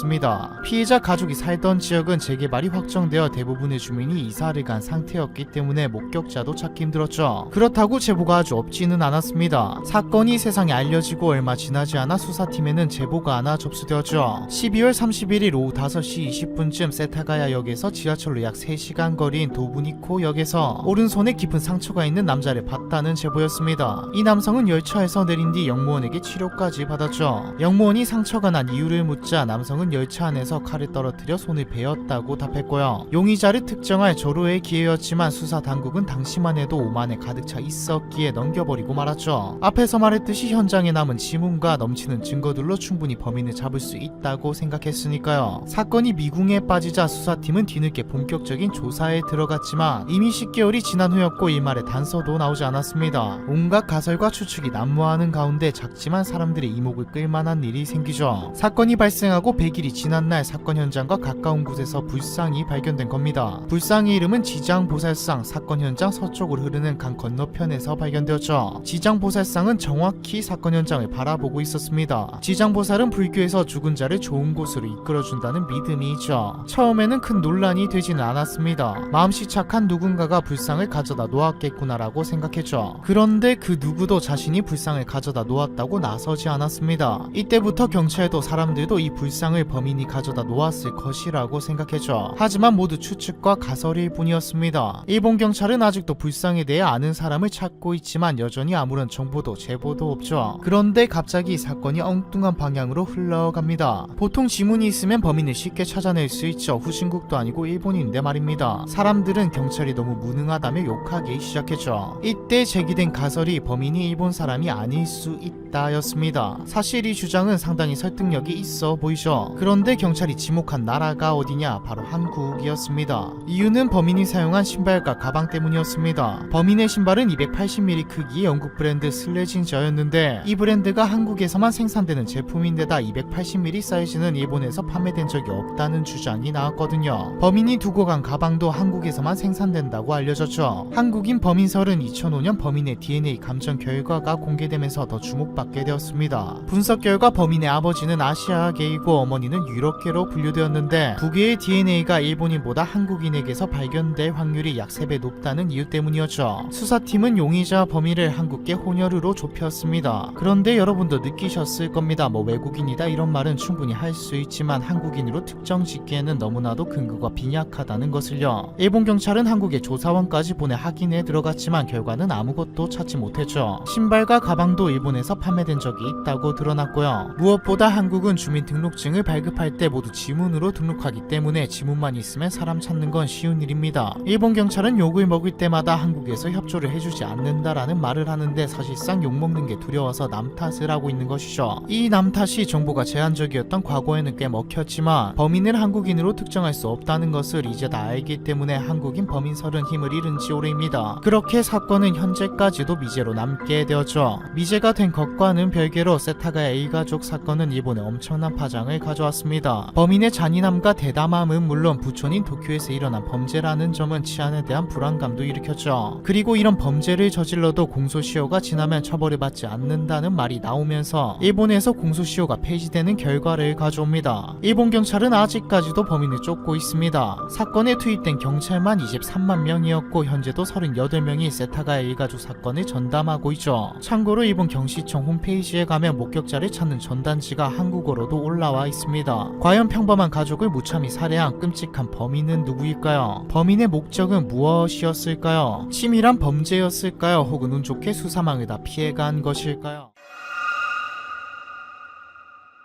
사건은 1990년 5월 10일 일본 도치기현 아시카가시에서 발생했습니다. 당시 4살이었던 마츠다 마미는 주말이 되자 아버지를 따라 인근 파친코 가게에 와 있었죠. 아이를 왜 파친코에 데려가지라고 생각하실 수 있지만 당시 일본에서는 경품으로 좋아하는 장난감을 얻으려고 아이들이 부모를 따라 파친코 가게에 가는 건 흔한 일이었습니다. 애초에 불법도 아니기도 하고요. 물론 파친코에 가는 부모들의 경우 애만 집에 두기는 뭐하고 돌보기는 귀찮고 해서 데려와 방치하는 케이스가 허다했습니다. 안 봐도 뻔한 게 이런 경우 게임에만 열중하느라 어른들은 아이들이 뭘 하는지 그리 신경을 쓰진 않았죠. 이날 아버지를 따라온 마미도 비슷한 상황이었습니다. 마미는 아버지를 기다리면서 파친코 가게 주차장을 서성이고 있었는데 아버지가 파친코를 나와 딸을 찾았을 때는 이미 마미는 사라진 뒤였죠. 다음 날인 5월 13일 마미는 실종 수사가 진행되기도 전에 도치기현과 군마현 사이를 흐르는 강인 와타라세가와 강에서 시신으로 발견되고 맙니다. 강가를 떠들던 마미의 옷에는 유괴범의 체액이 묻어 있었고 끔찍한 사건은 순식간에 일본 전역으로 퍼져나갔죠. 사건은 뉴스에서도 대대적으로 보도되었고 마미는 하얀 티셔츠에 어두워도 눈에 잘 띄는 빨간 치마를 입고 있었기 때문에 목격자도 상당히 많았습니다. 그리고 마미를 유기한 범인에 대한 정보도 쏟아졌죠. 목격자 진술에 따르면 유괴범은 마치 만화 루팡처럼 마르고 민첩해 보이는 남자였습니다. 빨간 치마를 입은 여아와 손을 잡고 강가를 걷는 모습, 잡초가 무성한 둔치를 걸어내려가 강 쪽으로 향하는 모습, 마지막으로 마미와 나란히 서 있는 모습이 목격되었죠. 그리고 마미는 노래를 부르면서 총총거리며 남자를 따라가고 있었다고 합니다. 수사는 목격 정보를 바탕으로 7개월 정도 진행되었는데 안타깝게도 이렇다 할 성과는 없는 상황이 이어졌죠. 당연히 비난도 거세졌습니다. 이런 비극적인 끔찍한 사건이 벌어진 데다 목격자도 많은데 아직까지 범인을 못 잡다니 경찰은 뭐 하는 거냐가 대부분이었죠. 그러다 같은 해 12월 관할 경찰은 갑자기 수사 방향을 프로파일링에 의한 범인상 추측과 과학수사 쪽으로 바꾸겠다고 선언합니다. 과학수사 듣기에는 좋아 보이죠. 진작에 그러지라고 생각하실 수도 있는데 당시 프로파일링은 초기 단계라 독신 남성은 범죄자의 가능성이 높다와 같은 단순 무식하고 오류투성인 기술이었습니다. 프로파일링 과학수사라기보다는 편견수사라고도 할 수 있겠네요. 사실 정말 방법이 없다면 지푸라기라도 잡는 방식으로 여러가지 방법을 동원하는 건 문제가 없습니다. 하지만 일본의 관료들은 귀찮았는지 아니면 비난을 피하고 싶었는지 말도 안 되는 프로파일링, 말도 안 되는 과학수사를 밀기 시작했죠. 경찰은 프로파일링으로 한 남자를 범인으로 지목합니다. 범인으로 지목된 건 당시 45세였던 스가야 토시카즈라는 남자였죠. 스가야는 근처 유치원의 버스 기사이자 아이들도 잘 따르는 독신 남성이었습니다. 엉터리 프로파일링 조건에 H치 않은 남성이었죠. 사실 당시 스가야 외에도 전과 기록이 있는 인물 몇 명이 용의선상에 올라와 있었는데 전과도 없는 스가야가 범인으로 지목된 결정적 원인은 마미의 옷에 묻어있던 범인의 체액과 스가야의 DNA가 일치했기 때문이었습니다. 뭐야, 그럼 범인 맞잖아 라는 생각이 들지만 이 DNA 검사도 문제가 많았죠. 당시 이 사건은 일본에서 처음으로 DNA 검사 결과를 재판의 증거물로 채택한 사건이었는데 기술력이 떨어져 정확도가 매우 낮았습니다. 유전적으로 전혀 다른 사람이어도 1000명당 1.2명 정도의 확률로 DNA와 혈액형이 일치하는 오류가 나오는 검사였죠. 진짜 문제는 스가야의 DNA를 정확히 가져온 것도 아니라는 겁니다. 검사가 진행한 DNA 검사는 스가야의 머리카락이나 직접 가져온 무언가가 아니라 스가야 집에서 배출된 쓰레기 안에 있던 체액으로 진행된 말도 안 되는 검사였죠. 하지만 경찰은 이를 근거로 강압적인 취조를 진행했고 스가야는 하지도 않은 범행을 자백하도록 강요받았습니다. 비록 스가야는 어쩔 수 없이 자백했지만 재판에서는 자신이 아니라고 항변했죠. 하지만 법원은 스가야의 주장을 철저히 무시하고 DNA 결과가 절대적인 증거라며 1993년 무기징역을 선고했습니다. 이 판결로 충격을 받은 스가야의 친부는 사망하고 친모 또한 무죄 판결이 나오기 2년 전 사망하고 말죠. 그야말로 부실한 조사와 법원의 오심이 무고한 한 사람의 인생과 가정을 박살낸 것이었습니다. 이후 스가야는 몇 번이고 DNA 재감정과 재심을 요구했지만 법원은 이를 모두 기각해버렸습니다. 스가야는 오랫동안 아무도 자신을 믿어주지 않는 절망적인 상황에 놓여 있었죠. 심지어 사망 전 스가야의 어머니마저도 아들이 원망스럽지만 원망만 할 수는 없습니다. 얼굴도 보고 싶지 않습니다. 지금이라도 바로 사형당했으면 하는 생각입니다라는 말을 할 정도였습니다. 그러던 와중 구세주처럼 한 인물이 나타납니다. 시미즈 키요시라는 저널리스트이자 일본 TV 기자였죠. 키요시는 2007년 일본 TV에서 계획한 프로젝트 중 미제 사건을 맡게 되었는데 1996년 요코야마 유키리 유게 사건과 아시카가 사건 그리고 이외에도 3건의 유사한 점이 많은 사건이 비슷한 지역에서 17년 동안 반복적으로 일어났다는 사실에 주목하게 됩니다. 키요시는 이 사건들이 모두 동일범에 의한 지시라고 확신했죠. 키요시는 아시카가 사건을 포함한 특정 5개의 사건은 모두 피해자가 4세에서 8세의 여아인죠. 도치기현 아시카가시 또는 군마현 오타시에서 발생했다는 달리 말해 반경 10km 이내에 밀집되어 있다는 점, 유괴 장소가 공원 아니면 파친코 가게인 점, 금요일에서 주말 사이에 일어난 점, 이 중 3건은 시신이 아시카가 사건과 동일하게 와타리 세가와에 유기된 점을 근거로 1년의 사건은 모두 마미와 함께 있었던 루판 같은 남자의 지시라 추리했습니다. 키요시의 추리대로라면 지금 복역하고 있는 스가야는 절대 범인일 수 없었죠. 키요시는 자신의 추리가 맞다고 확신했습니다. 그래서 2008년 아시카가 사건에 대해 모순점이 많은 차백, DNA 감정의 문제점 등을 제기하고 DNA 재감정의 필요성을 호소하는 활동을 추진했죠. 그 결과 2009년 DNA 재감정이 이루어지며 스가야와 범인의 DNA는 일치하지 않는다는 결과가 나옵니다. 17년 만에 누명을 풀고 세상에 나온 스가야는 그 자리에서 눈물을 흘렸고 검찰은 사죄의 뜻을 표했지만 사법계는 다른 일로 비상이 걸리게 됩니다. 아시카가 사건의 공소시효는 지났지만 스가야가 무죄로 풀려나면서 과거 비슷한 시기에 일어난 이즈카 사건의 범인을 엉터리 DNA 감정으로 단정하고 사형까지 집행해버린 일이 주목될 수밖에 없었기 때문이죠. 1992년에 일어난 이즈카 사건은 수사와 재판 과정에서 범인으로 지목된 구마 미츠토시가 사형이 집행되는 직전까지 무죄를 호소한 사건이었습니다. 사형이 집행된 후에도 현재까지 재심을 두고 유가족 변호단과 법원의 싸움이 계속되고 있죠. 사실 온 국민이 누명 사건으로 알고 있고 원죄 사건으로 수없이 보도되어 왔지만 일본 사법계만이 이를 인정하지 않았던 상황이었습니다. 모든 과정을 사법계가 낱낱이 까지 않는 이상 의혹일 뿐이었지만 스가야가 풀려나면서 과거의 행적이 하나하나 모두 문제되기 시작한 것이죠. 이 사건을 계기로 일본의 관료주의, 검찰의 막장 행보 그리고 성과주의가 많은 비판을 받게 되었습니다. 스가야를 부실한 프로파일링으로 잡아놓은 이유도 윗선에게 이 방법 좋다고 어필하기 위한 실정 용도였거든요. 일본 사법계 입장에서는 키요시는 눈의 가시였죠. 심지어 키요시는 취재를 통해 진범으로 심히 의심되는 인물을 찾아냈지만 경찰, 검찰은 움직이지 않았습니다. 만일 아시카가 사건의 진범을 잡아버리며 사법계의 실수는 다시 한번 엄청난 주목을 받게 될 것이고 무엇보다 이미 사형을 집행한 다른 사건들까지 누명을 씌워 처형했다는 것을 부정할 수 없게 되니까요. 즉 불편한 사실을 은폐할 수 없기 때문이라는 말이죠. 어차피 시간이 좀 지나면 사람들은 잊을 것이다 라는 생각을 하는 듯 합니다. 이런 사정을 말해주듯 경찰청과 도치기 경찰은 아시카가 사건의 공소시효가 지났는데도 범인의 체액이 묻은 하얀 티셔츠만은 마미의 유가족에게 돌려주지 않고 국가에서 보관하겠다며 마이너스 80도의 냉동고 속에 감추어두고 있습니다. 그럼 시미즈가 찾아낸 진범 루판 같은 남자는 어떻게 살고 있을까요? 어이없게도 아무 일 없었다는 듯 태평하게 살고 있습니다. 경찰, 검찰이 안 건드리면 어떻게 할 수는 없죠. 스가야는 현재 사회운동가로 활동하고 있습니다. 아시카가 사건은 해결할 수 있는 미제 사건으로 남아있죠.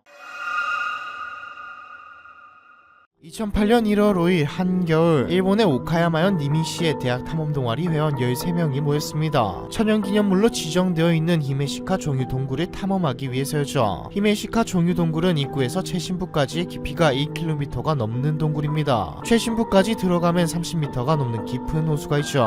오전 11시 30분쯤 13명의 탐험동아리 회원 중에서 5명은 먼저 동굴에 들어갑니다. 이들은 험한 동굴의 길을 무려 3시간이나 걸어서 2시 30분쯤 동굴의 끝쪽에 위치한 지하호수에 도착하게 되죠. 이 지하호수는 앞에서 말했듯이 직경이 25m, 수심이 30m 정도 되는 거대한 호수입니다. 방치된 동굴 안에 뭐가 있을지 모르는 호수에 뛰어드는 것은 죽겠다는 것이나 다름없죠. 모두가 어두컴컴한 어둠 속에서 이 지하호수를 바라보고 있을 무렵 탐사동아리 회원 5명 중 1명이 옷도 벗지 않은 채 호수로 뛰어듭니다. 뛰어든 사람은 나구라 유우키라는 남학생으로 당시 고치대학 3학년이었죠. 지하호수를 조사해 보겠다며 혼자서 호수 속을 헤엄치던 나구라 나구라 유키는 얼마 지나지 않아 흔적도 없이 사라집니다. 처음에는 조사를 진행하는 듯한 목소리가 들려왔지만 얼마 지나지 않아 목소리도 들려오지 않았죠. 호수에 들어가지 않았던 나머지 4명의 동아리 회원들은 나구라 유키에게 사고가 일어났음을 감지하고 경찰에 구조 요청을 하기로 합니다. 4명은 서둘러 동굴을 빠져나가죠. 동굴을 빠져나온 이들로부터 경찰이 전화를 받은 것은 저녁 6시 15분이었습니다. 경찰은 동아리 회원 중 한 명으로부터 탐험대원 중 한 명이 히메사카 종유석 동굴에 빠져 익사했다는 신고를 받았죠. 저녁 6시가 넘은 시간이었기 때문에 날은 이미 저물어 있었지만 현지 경찰은 빠르게 수색대를 꾸려 구조 활동을 시작했습니다. 수색대는 현지 경찰과 전문인명 구조팀은 물론 동굴 탐사 경험이 있는 대학 졸업생들까지 동참했죠. 어렵사리 지하호수에 도착한 전문인명 구조팀은 나구라 유키가 실종된 호수를 샅샅이 수색했습니다. 좁은 동굴 속 전문 장비를 운반하기도 어려웠고 물속에서는 시야 확보가 어려웠기 때문에 수색은 여러모로 난항을 겪었지만 수색대는 밤을 새워가며 나구라 유키를 찾기 위해 노력했죠. 그런데 아무리 동굴 안의 호수가 깊다고는 하나 흔적도 하나 찾지 못했습니다. 닷새 동안 계속된 수색에도 나구라 유키의 시신은 끝내 발견되지 않았죠. 호수가 바다로 이어지는 것도 아니고 호수 안에 다른 통로가 있는 것도 아니기에 찾을 수 있는 곳은 모두 찾아본 수색대는 결국 수색을 중단하고 철수하게 됩니다. 2차 사고에 대한 우려도 있었고요. 경찰은 나구라 유키가 히메사카 종유석 동굴의 지하호수에서 수영을 하다가 익사했고 시신은 호수 밑에 가라앉은 것으로 결정짓고 단순 사고로 사건을 종결시켜버리죠. 단순 사고로 판결났는데 왜 미제 사건이라고 소개했을까요? 단순 사고로 마무리 짓기에는 이 사건에는 의문점이 많았기 때문이죠. 의문점이 많다 수준이 아닙니다. 이 사건은 단순 사고로 마무리 지으면 안 되는 사건이었죠. 첫 번째 의문점은 탐사대가 동굴 탐사 신청을 하지 않았다는 겁니다. 앞서 말했던 히메사카 종유동굴은 천연기념물로 지정되어 있는 동굴이죠. 탐사를 하려면 반드시 사전에 오카야마현 교육위원회에 탐사 신청을 내고 허가를 받아야 합니다. 그런데 조사해보니 이 탐사대원들은 탐사 신청을 하지 않은 채 동굴에 들어간 것으로 밝혀졌죠. 탐험 동아리가 탐사 신청을 하지 않은 것은 누가 봐도 이상했습니다. 신청하면 받아주는 것인데 굳이 신청을 안 한 것도 이상하고 탐험 동아리 회원들은 탐험에 대해 보통 사람들보다 더 많이 알고 있었을 텐데 몰랐다는 것도 말이 안 되죠. 어째서 허가받지 않은 탐사를 했던 것일까요? 두 번째 의문점은 한 사람만 지하호수에 들어갔다는 점입니다. 1월 5일은 가만히만 있어도 추운 매서운 한겨울이죠. 이런 날씨에 그것도 지형이 험준하고 어두컴컴한 동굴 안의 지하호수에서 나구라 유키는 왜 홀로 수영을 한 걸까요? 왜 아무도 그런 그를 말리지 않은 걸까요? 심지어 안전장비도 없이 물속에 들어갔는데 말이죠. 세 번째 의문점은 증언도 번복됐다는 점입니다. 경찰 조사 과정에서 탐험대원들은 종종 모순된 증언을 하는가 하며 관련 보도에서 여러 차례 증언을 정정하는 등 미심적인 부분이 많았습니다. 일례로 13명이 모두 동굴에 들어갔다고 하다가 5명만 동굴에 들어갔다고 번복하는 일이 있었죠. 결론적으로는 5명만 들어간 것으로 파악되었고요. 거기다 그 누구도 유키를 구출하려 하지 않았죠. 네 번째 의문점은 나구라 유키가 실종된 후 나머지 4명이 모두 동굴에 빠져나갔다는 점입니다. 탐험대원들은 나구라 유키가 실종된 것을 자각하자 경찰의 도움을 요청하겠다는 이유로 동굴이 즉시 빠져나갔습니다. 겉으로 보기엔 합리적인 판단처럼 보이지만 사실은 그렇지 않죠. 보통은 한두 명이 구조 요청을 하러 나가고 나머지는 현장에 남아 구조대를 기다리는 게 합리적인 행동이니까요. 게다가 이 4명은 동굴에 빠져나갈 때 안전줄을 모두 제거하는 이해할 수 없는 행동을 했습니다. 만약 나구라 유키가 뒤늦게 호수 밖으로 나와 동굴을 빠져나가려 해도 안전줄이 없이는 불가능한데 말이죠. 다섯 번째 의문점은 신고 시간입니다. 사건이 일어난 지하호수는 동굴 입구에서 왕복 3시간이 걸리는 지점에 위치해 있었습니다. 만약 사건 발생 후 4명의 탐사대원이 빠르게 동굴에 빠져나왔다면 오후 4시쯤엔 동굴 밖으로 나왔을 테죠. 그런데 경찰이 신고 전화를 받은 시간은 오후 6시 15분입니다. 나구라 유키가 실종되었기 때문에 경찰에 구조 요청을 하러 동굴에 빠져나온 것이니 동굴에 나오자마자 신고를 하는 게 정상인데 왜 이들은 이토록 늦게 경찰에 전화한 걸까요? 여섯 번째 의문점은 탐험 동아리의 회장과 부회장의 미심쩍은 행동입니다. 일본에서는 사고가 발생하면 보통 언론 브리핑을 통해 그날의 상황을 설명하는데 탐험 동아리의 회장과 부회장은 사건에 대해 브리핑을 하기는커녕 기자회견에 참석하지 않고 기자들을 피해 다녔죠. 얼마 후에는 동아리에서 사퇴를 했고요. 일곱 번째 의문점은 사건 이후 탐험 동아리 홈페이지와 피해자의 SNS 내용이 바뀌었다는 겁니다. 탐험 동아리의 홈페이지에는 원래 회장과 부회장 등 간부 명단과 활동 내용이 게시되어 있었는데 사건 이후 삭제되었습니다. 사람들은 이들이 무언가를 의도적으로 숨기고 있는 게 아닌가 의심하게 되었죠. 사전에 이 홈페이지를 열람하고 있던 사람에 따르면 이 홈페이지에는 탐험 동아리가 지하호수에 들어가 벽면을 터치하고 돌아오는 관습이 있었던 것이나 동굴 내에서 케이크를 먹거나 하는 등의 부적절한 행위에 대한 글이 게시되어 있었습니다. 그러니까 우리로 치자면 신입생 환영회 같은 느낌으로 처음 들어온 사람들은 일종의 신고식을 치러야 했다는 것이죠. 또한 실종자는 일본의 대형 SNS인 믹시 계정을 갖고 있었는데 누군가 사건 사건 발생 후 피해자의 계정에 로그인하여 게시된 글들을 무단으로 조작하고 삭제하는 일이 벌어졌습니다. 믹시 계정에 로그인하려면 등록된 이메일 주소와 비밀번호를 입력하거나 정보를 기록한 본인의 휴대전화나 PC가 필요하기 때문에 피해자와 가까운 인물이 피해자의 계정에 로그인했을 가능성이 높죠. 과연 피해자의 계정에 로그인한 사람은 누구일까요? 그는 왜 게시글을 조작하고 삭제한 것일까요? 이렇게 많은 의혹들이 난무하는 가운데 사람들의 입에서는 이 사건이 조작되었을 가능성을 제시했습니다. 즉 단순 사고사가 아닌 타살일 수도 있다는 거죠. 일각에서는 이 사건을 치정사건이라고 주장합니다. 이 탐험 동아리는 성비가 1대1로 구성되어 있었고 그만큼 동아리 내부에서 연애 문제로 갈등과 다툼이 일어나기에 충분한 조건을 갖추고 있었거든요. 사건 이후 회장과 부회장을 맡고 있던 여학생들이 모두 사퇴한 데다 피해자는 동아리 회장과 연인 관계였기 때문에 더욱 의심을 사게 되었죠. 한편 동아리에서 신고식을 치르다가 벌어진 사건이 아니냐는 가설도 존재합니다. 피해자가 신고식을 치러야 했기 때문에 홀로 한겨울에 호수에 들어갔다가 익사했다고 생각하면 어느 정도 설득력이 있긴 하죠. 또한 자신을 고치대학 졸업생이라 밝힌 한 블로거는 문제의 동아리에는 예전부터 과격한 방식의 신고식이 있었다고 주장했습니다. 피해자가 지하호수에서 사라졌다는 것은 동아리 회원들이 꾸며낸 거짓말이고 사실은 피해자가 동굴이 아닌 전혀 다른 곳에서 사망한 게 아닌가 하는 가설 또한 존재합니다. 이게 가장 섬뜩하면서도 신빙성이죠. 여러모로 앞뒤가 맞지 않는 미심쩍은 정황이 많기 때문입니다. 신고 과정에다 허가를 안 받고 동굴에 간 점, 시신은 물론 흔적도 찾을 수 없었던 것도 모두 설명되니까요. 가해자들이 피해자를 다른 곳에서 살해하고 그 시체를 처리한 뒤 일부러 수색하기 어려운 동굴에서 실종된 것처럼 사건을 꾸민 후 사건에 혼선을 주고 시간을 번 게 아니냐는 겁니다. 여러 가설과 의혹이 존재하지만 일본 경찰은 이 사건을 단순 사고로 종결지은 상태입니다. 과연 오카야마 지하호수 행방불명 사건은 단순한 사고사일까요? 계획된 살인일까요? 시신도 찾지 못한 사건을 경찰이 단순 사고로 마무리해버린 것은 왜일까요?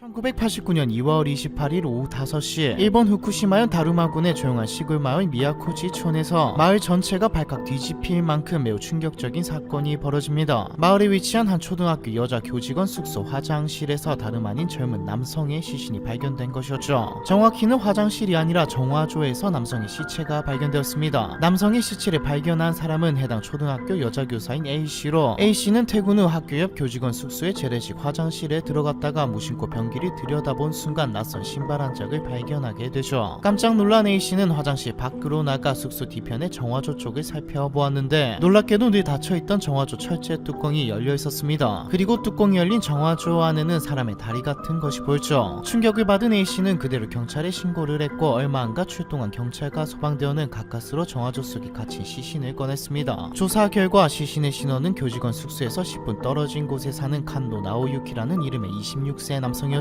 시신이 정화조 속에서 발견된 것만으로도 충격적이었는데 조사 결과 칸노 나오유키는 살아있을 때 스스로 정화조에 들어간 것으로 판명되어 더욱 큰 충격을 안겨주었습니다. 그는 대체 왜 어떻게 다른 곳도 아닌 정화조에 들어가 사망하게 된 것일까요? 우선 칸노 나오유키가 어떤 사람인지 간단히 살펴보도록 하죠. 칸노 나오유키는 후쿠시마 원자력 발전소의 유지보수를 담당하는 하청업체 영업사원이었습니다. 키 169.5cm의 몸무게가 69.5kg인 멀끔한 외모의 소유자였고 고등학교 때는 밴드 활동을 하는가 하면 사망 전까지 동네 청년회에서 오락부장을 맡을 정도로 쾌활하고 활달한 청년이었죠. 동네 어른들로부터 예의 바른 청년이란 평판까지 듣고 있는 건실한 청년이었습니다. 또한 칸노와 정화조에서 칸노의 시신을 가장 처음 발견한 여교사 A씨는 평소 안면이 있었죠. A씨의 남자친구와 칸노가 지인 사이였거든요. 일전에 A씨는 지속적인 장난 전화에 시달린 적이 있는데 이때 칸노가 나서서 해당 전화 음성을 녹음한 뒤 경찰에 신고를 해주는 도움을 준 적도 있었습니다. A씨에게 칸노는 마을에서 활발히 활동하는 청년이자 남자친구의 지인 그리고 직접적으로 도움을 받은 고마운 존재였죠. 이런 평판을 받고 있는 칸노가 어느 날 갑자기 정화조에서 시신으로 발견된 것은 마을에 발칵 뒤집을 만했습니다. 진짜 충격적이었던 것은 모두가 칸노가 살해당한 채 정화조에 유기되었거나 아니면 타이에 의해 억지로 정화조에 넣어졌다가 사망했을 것이라 생각했지만 경찰의 수사 결과는 그와 정반대였다는 것이죠. 경찰은 칸노가 자발적으로 정화조에 들어갔다가 빠져나오지 못해 얼어 죽은 것으로 보인다는 결론을 내렸습니다. 대체 대체 누가 그 더러운 정화조 속에 자발적으로 들어가냐, 말도 안 되는 거 아니냐 싶을 수 있지만 경찰의 추리는 타당했죠. 싸늘한 죽음으로 발견된 칸노는 사망 당일 입었던 것으로 추정되는 점퍼와 운동복을 돌돌 말아 배 위에 움켜진 자세로 정화조 속에서 숨져 있었는데, 비좁은 정화조에서 이러한 자세를 취했다는 건 적어도 정화조에 갇힐 당시엔 의식이 있었다는 말이었습니다. 또한 정화조의 입구는 지름이 36cm에 불과한 원통형이었죠. 일본 20대 남성의 평균 어깨 너비는 40.4cm인데다 칸노는 왜소한 체격이 아니었기 때문에 36cm 지름의 원통형 입구에 들어가려면 스스로 척추와 관절을 움직여서 몸을 우겨넣는 방법밖에 없습니다. 경찰 측에서 수차례 실험을 거듭해 보았지만 타인이 칸노를 기절시킨 상태에서 억지로 정화조에 밀어넣는 것은 불가능했죠. 당시 정화조 뚜껑이 열려 있었다는 점도 이 수사 결과에 힘을 실어주었습니다. 만약 어떤 사람이 칸노를 정화조로 밀어 넣었다면 칸노가 쉽게 발견되지 못하도록, 또 칸노가 소리를 질러 도움을 청하지 못하도록 정화조의 뚜껑을 닫았을 테니까요. 무엇보다 부검이가 밝힌 칸노의 사인은 저체온증과 흉부순환장이었습니다. 성인 남성이 폭 125cm, 높이 107cm의 비좁은 정화조에서 장시간 다리를 웅크린 자세로 있었던 탓에 심장으로 향하는 혈류가 막혀 질식했고 영하권의 추운 날씨까지 더해져 사망에 이르렀다는 결론이었죠. 사건은 타살이 아닌 어떤 목적을 가지고 스스로 정화조에 들어갔다가 그곳에 갇혀 사망한 사고사로 마무리 지어졌습니다. 하지만 이 사건을 일종의 미제 사건으로 보는 사람들이 많아지기 시작하죠. 일본에서 독립 다큐멘터리가 만들어지는 것은 물론 유가족들이 방송에 출연해 진상규명을 해달라는 멘트까지 했고요. 칸노가 정확히 왜 무슨 목적을 가지고 정화조에 들어갔는지는 밝혀지지 않았기 때문입니다. 사건 현장인 화장실은 여교사 A씨가 혼자 쓰는 개인 공간이었기 때문에 유가족을 비롯해 평소 칸노를 좋게 평가하던 마을 사람들은 경찰의 결론을 받아들일 수 없었죠. 경찰의 주장대로 칸노가 정화조에 스스로 들어간 것이라면 이건 칸노가 A씨의 용변 보는 모습이나 A씨의 용변 그 자체에 관심이 있었다는 뜻이나 다름없으니까요. 일부 사람들은 사건 당시 칸노가 용변이 급해서 A씨의 화장실을 사용했다가 정화조에 물건을 빠뜨렸고 그걸 주우려고 정화조에 들어간 것이 아니냐라고 추측하기도 하는데 이는 이치에 맞지 않습니다. 용변이 급하다고 한들 여교사가 개인적으로 쓰는 화장실에 들어가는 것도 이상할 뿐더러 용변을 보다가 정화조에 빠진 물건을 꺼내려고 그 좁은 정화조에 들어가는 것도 비상식적이죠. 또한 정화조를 조사해 본 결과 오물이 가득한 정화조에 들어가서 꺼내야 할 만큼 값어치 있는 물건은 없었습니다. 발견된 것이라곤 칸노가 입고 있다가 정화조 안에서 벗은 것으로 추정되는 옷가지와 신발뿐이었죠. 무엇보다 보통 체격의 성인 남성이 정화조 안으로 들어간다는 것은 물리적으로 쉬운 일이 아니었습니다. 사건이 발생한 정화조에 들어가려면 상당한 유연성과 근력이 필요하기 때문에 일반 남성이 무턱대고 들어갔다간 칸노처럼 자세를 잡기도 전에 몸이 끼거나 다쳐서 사망할 가능성이 농후하죠. 때문에 칸노 역시 즉흥적으로 정화조에 들어갔을 확률보다 해당 정화조의 구조와 각 부위의 길이에 대해 미리 조사한 뒤 충분한 연습을 거쳐서 정화조에 들어갔을 확률이 높아 보입니다. 이런 정황들과 경찰의 수사 결과를 보면 쾌활하고 예의 바른 청년인 줄로만 알았던 칸노는 사실 평소 여성의 대소변에 성적 흥분을 느끼는 변태 성욕자였고 성욕 때문에 이런 터무니없고 추잡한 계획을 세웠다가 결국 정화조 안에서 생을 마감한 관음증 환자로 보입니다. 물론 경찰은 칸노가 변태 성욕자라 정화조에 들어갔다고 단정 짓지는 않았지만요. 또한 이 사건에는 정화조에 들어간 이유 말고도 여러 의문점이 남아 있긴 합니다. 우선 사망 전 칸노의 행적이 평상시와 달랐죠. 사실 칸노는 시체 발견 4일 전부터 시종 상태였는데 24일 오전 10시쯤 아버지에게 외출한다고 말한 뒤 집을 나선 후로 어디에서도 목격되지 않았습니다. 칸노가 외출한다고 말한 날은 쇼와 덴노의 국장이 있는 임시 공휴일이라 많은 기업체들이 추모를 위해 문을 닫은 상태였죠. 이런 날에 외출했던 칸노는 이후 집으로 돌아오지 않았고 이상함을 느낀 가족들이 실종 신고를 했습니다. 그 후 3일 뒤인 27일에 칸노의 승용차가 발견되었는데 칸노의 차는 사건 현장 인근 농협 정문에 키가 꽂힌 채 대충 주차되어 있었죠. 마치 금방 다시 돌아올 것처럼요. 그 후 다음 날인 28일 오후에 칸노가 시체로 발견된 겁니다. 두 번째 의문점은 A씨가 2월 24일부터 4일간 고향으로 휴가를 떠나 숙소를 비운 상태였다는 겁니다. 즉 칸노가 정화조에 들어갔을 시기는 A씨가 숙소를 비운 시점이기 때문에 유족 측은 용변을 보는 A씨를 관음하기 위해 정화조에 들어간 것이 아니라는 주장을 펼쳤죠. 하지만 이것들은 결론을 뒤집을 만큼 결정적인 증거는 아니었습니다. 칸노가 미리 예행 연습을 하기 위해 또는 그냥 A씨가 사용하는 정화조 그 자체가 목적이라 정화조에 들어갔다고 볼 수도 있을 테니까요. 세 번째 의문점은 정화조에 칸노의 신발이 한 짝만 발견되었고 나머지 신발 한 짝은 사건 현장에서 1.5km 떨어진 제 방에서 발견되었다는 겁니다. 네 번째 의문점은 사건 발생일인 2월 28일은 영하권의 추운 겨울이었음에도 불구하고 칸노가 정화조 밖이 아닌 안에서 상의를 탈의한 채 옷가지를 끌어안고 있었다는 것이죠. 사실 이건 과학적으로 설명이 가능합니다. 저체온증에 걸린 사람이 갑자기 덥다고 느끼며 옷을 옷을 벗는 경우는 흔하게 발견되거든요. 이를 두고 이상탈이라고 하죠. 이 사건은 지금까지도 많은 이야기가 있기는 하지만 적어도 경찰 쪽에서는 모두 음모론으로 일축하고 있습니다. 앞에서 말했듯이 다큐도 만들어지고 TV에서도 계속해서 음모론은 제기되고 있지만 누군가는 단순한 변태 사망 사건이라 주장하고 누군가는 타살이라고 말하고 있죠. 그래서 미제 사건은 아니고 미제 의심 사건이라는 이름이 붙었습니다. 과연 진실은 무엇일까요? 칸노는 정말로 변태 성욕 때문에 정화조에 들어가 사망한 걸까요?